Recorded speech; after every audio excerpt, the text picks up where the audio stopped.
ਇਸ ਵੇਲੇ ਦੀ ਇੱਕ ਚਰਚਿਤ ਖਬਰ ਅਮਰੀਕਾ ਤੋਂ ਆ ਰਹੀ ਹੈ ਤੇ ਭਾਰਤੀ ਮੂਲ ਦੇ ਇੱਕ ਬੰਦੇ ਦੀਆਂ ਹਰਕਤਾਂ ਦੇ ਨਾਲ ਜੁੜੀ ਹੋਈ ਹੈ।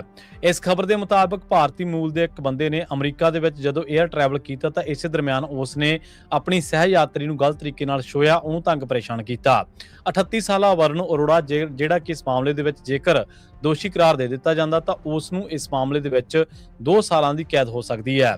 ਅਸਲ ਦੇ ਵਿੱਚ ਅਦਾਲਤੀ ਰਿਕਾਰਡ ਤੇ ਮੁਕੱਦਮੇ ਦੇ ਮੁਤਾਬਕ ਇਹ ਗੱਲ ਸਾਹਮਣੇ ਆਈ ਹੈ ਕਿ ਅਗਸਤ 2024 ਦੀ ਗੱਲ ਹੈ, ਜਦੋਂ ਰੋਡ ਆਈਲੈਂਡ ਕੌਮਾਂਤਰੀ ਹਵਾਈ ਅੱਡੇ ਤੋਂ ਰੋਨਾਲਡ ਰੀਗਨ ਵਾਸ਼ਿੰਗਟਨ ਨੈਸ਼ਨਲ ਹਵਾਈ ਅੱਡੇ ਤੇ ਜਾਰੀ ਉਡਾਣ ਦੇ ਉਤਰਨ ਸਮੇਂ ਜਦੋਂ ਇੱਕ ਔਰਤ ਆਪਣੀ ਨੀਂਦ ਦੇ ਵਿੱਚੋਂ ਜਾਗੀ ਤਾਂ ਉਸਨੇ ਦੇਖਿਆ ਕਿ 38 ਸਾਲਾ ਵਰਨ ਅਰੋੜਾ ਉਸ ਨੂੰ ਗਲਤ ਤਰੀਕੇ ਨਾਲ ਛੋਹ ਰਿਹਾ।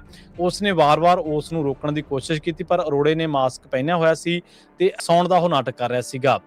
ਉਸ ਤੋਂ ਬਾਅਦ ਉਸਨੇ ਉਸ ਨੂੰ ਰੋਕਿਆ ਤੇ ਪਰ ਇਹ ਆਪਣੀਆਂ ਹਰਕਤਾਂ ਤੋਂ ਬਾਜ਼ ਨਹੀਂ ਆਇਆ। ਉਸ ਤੋਂ ਬਾਅਦ ਇਸ ਨੂੰ ਜਿਹੜਾ ਜਹਾਜ਼ ਦੇ ਵਿੱਚ ਜਿਨਸੀ ਸ਼ੋਸ਼ਣ ਤੇ ਹਮਲੇ ਦੇ ਦੋਸ਼ਾਂ ਦੇ ਹੇਠ ਦੋਸ਼ੀ ਕਰਾਰ ਹੁਣ ਦੇ ਦਿੱਤਾ ਗਿਆ।